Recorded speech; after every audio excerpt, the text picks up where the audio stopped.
Now let's look at how we set up the rod and all these flies and learn something about the knots. Rig up the European nymphing systems and get a little advice from Vladi. First of all, rod. They probably have a 9-foot rod, most people do. Yeah, mostly they use 9 foot, 9.6, 10 foot, you know, because some people, they like longer rods. As like me, I use 9, I use 10, you know. But some people, like French guys, use almost 12 feet rod because they present new technique, you know, with casting. And we're going to learn some of that technique too. Line. You use a floating line, right? Yeah, always floating line. Double tapered or weight forward? Weight forward, you know. Oh. That's the main line. You cannot just, you can use also a sinking line, but it's no point really. No point because it's very not good casting with those lines. Understand, you're not going to have a lot of line out, so the line is really not much of a factor. It's how you rig this leader, and that's what we're going to talk about. First of all, I noticed that you have your leader butt section. Yeah. And it's kind of unique. Yes. Maybe such this, because you know this I use like connector to the other leaders, you know. And then I going to use some kind of monofill, color monofill. Mm-hmm. Because, right like me, old man, I must see a little bit better, not like before. So much of this technique has to do with all the senses, both visual, of course, right? Visual. Right. Then maybe what's in your mind, of course. But one of the most important is feeling the fly line. Next, the whole leader. Now, what about length? About length, I use like from my hand to my neck here. Mm-hmm. That's about, I don't know, really. About 3 feet. 3 feet, around 3 feet.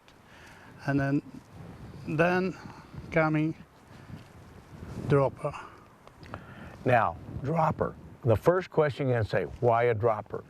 Well, the technique that this system uses is actually pulling the fly, and the dropper becomes 2 aspects: a way to change flies quickly, but also the way that they're pulled through the water.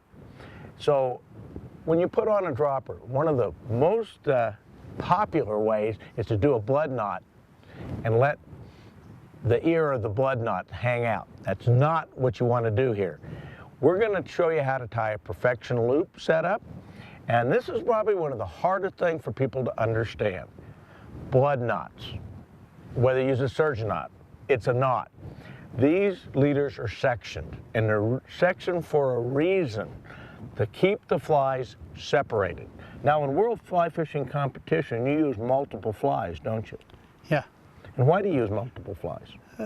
You know, in a competition you can use 3 flies, mm-hmm. But mostly I fish with 2 flies because, you know, 3 flies sometimes are more complicated. They twist, you know, but in a competition the dropper cannot move.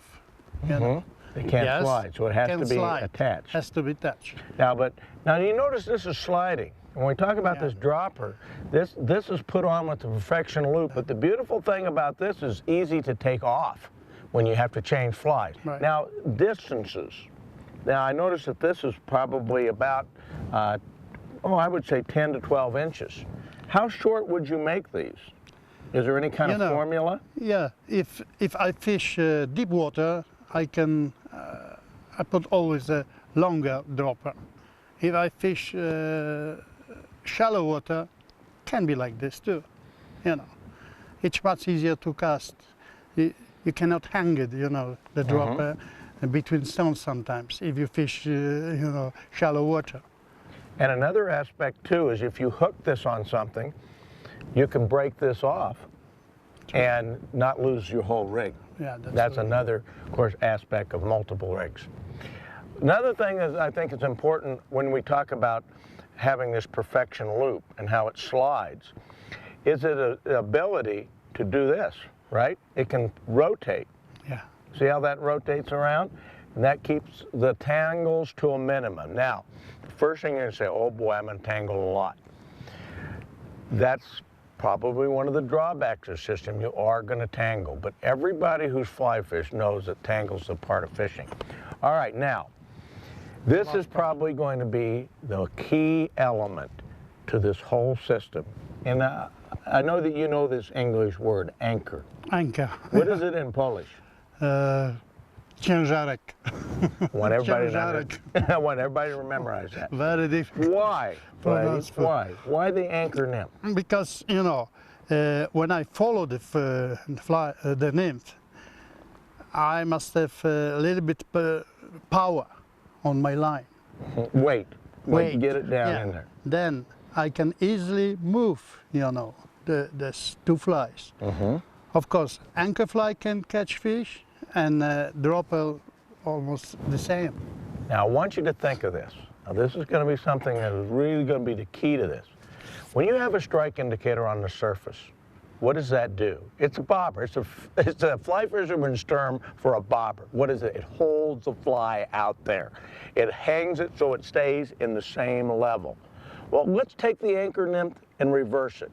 The anchor nymph goes, and it's the indicator on the bottom.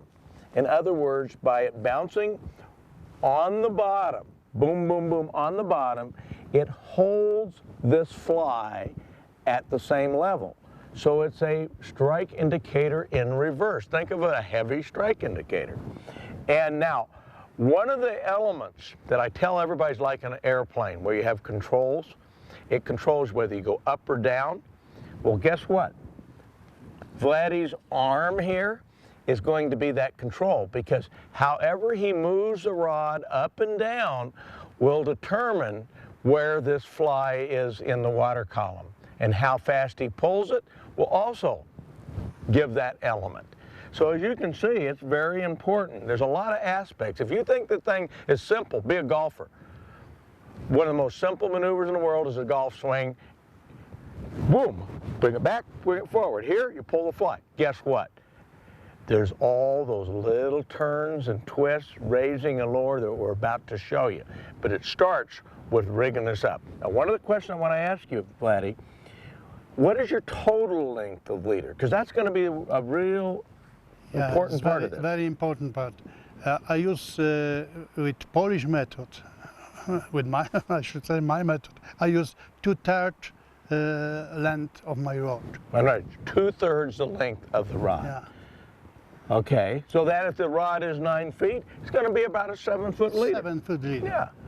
And much easier to see the bottom part of the line, and it's much helpful when you fish with my method. Now, after the Czechs saw you win the World Championships, they developed, which is probably a little more catchier name, Czech nymphing, and they gave it a lot of publicity. Yeah, of course, you know, I'm not worried about this, but every country, a lot of fishermen, they modified kind of